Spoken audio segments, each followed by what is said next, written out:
হাত তোলো তো দেখি যারা কই মাছ খেতে একদমই পছন্দ করো না। আর তারাও হাত তোলো যারা কই মাছ খেতে ভীষণ পছন্দ করো। যারা পছন্দ করো না আমি কিন্তু তাদের দলেই পড়ি। বিশ্বজিৎ আবার যারা পছন্দ করে তাদের দলে পড়ে। ও কই মাছ খেতে ভীষণ পছন্দ করে। আর আজকে যে রান্নাটা ও করছে ও নিজের জন্যই করছে। তাই এখানে এক পিস বড় সাইজের কই মাছ নেওয়া হয়েছে। আর ও আজকে রান্না করবে কই মাছের তেল ঝাল। প্রথমে মাছটাকে কেটে ধুয়ে ভালো করে লবণ হলুদ মাখিয়ে নেওয়ার পর এখনো ভালো করে উল্টে পিল্টে অনেক রকম কেরামতি করে মাছটাকে ভেজে নিচ্ছে। যাই হোক, মাছটা ভাজতে থাকবে ও 15-20 মিনিট ধরে। তারপর কিভাবে কি মশলা দিয়ে ও রান্নাটা করে সমস্তটাই আজ আমি তোমাদের সাথে শেয়ার করব। আর ও কিন্তু রান্না করলে সমস্ত কিছু কেটে ধুয়ে গুছিয়ে একাই নিতে পছন্দ করে। ওকে কেউ কেটে ধুয়ে গুছিয়ে দিক সেটা খুব একটা পছন্দ করে না। তবে সময় সুযোগ বিশেষে আমি করে দিই, এই না যে আমি করে দিই না। মাছটা ভেজে তুলে রাখার পর তেলের মধ্যে অল্প পরিমাণে পাঁচফোড়ন দিয়ে এখানে না জানি কত রকমের বাটাও দিয়ে দিল।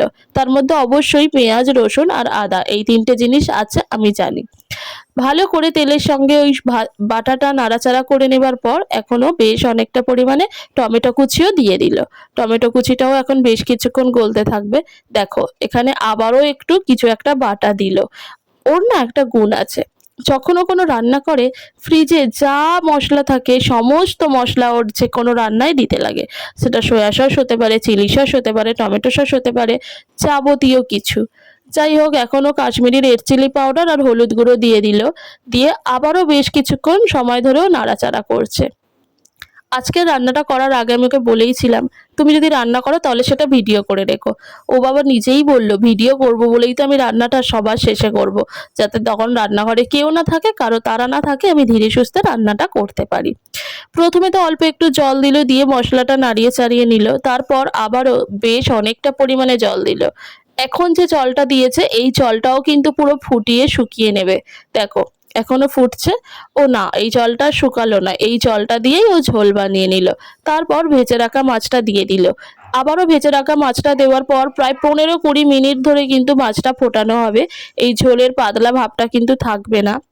এখন ধনেপাতা কুচি দিয়ে দিচ্ছে। বাড়িতে হয়তো গুঁড়ো মশলা তেমন কিছু এই মুহূর্তে না থাকায় ও দিতে পারলো না। দিয়েছি কিনা সেটাও জানি না, হয়তো আমি স্কিপ করে গেছি। যাই হোক, তবে আমাকে পরে বারবার বলছে একটু খেয়ে দেখো, ওটা দারুণ হয়েছে। ও কিন্তু জানে যে মঙ্গলবার আমার নিরামিষ, আমি খাবো না। তারপরেও আর কি তেল দিয়ে চলা যেটাকে বলে। এখন যেমন তরকারিতে তেল দিল আর কি কালকে আমাকে সেইভাবেই তেল দেওয়ার চেষ্টা করছিল। 1 চামচ খাও, কিচ্ছু হবে না, ভগবান ক্ষমা করে দেবে, এইভাবে। যাই হোক, রান্নাটা শেষমেশ দেখো এইরকম লুক হয়েছিল।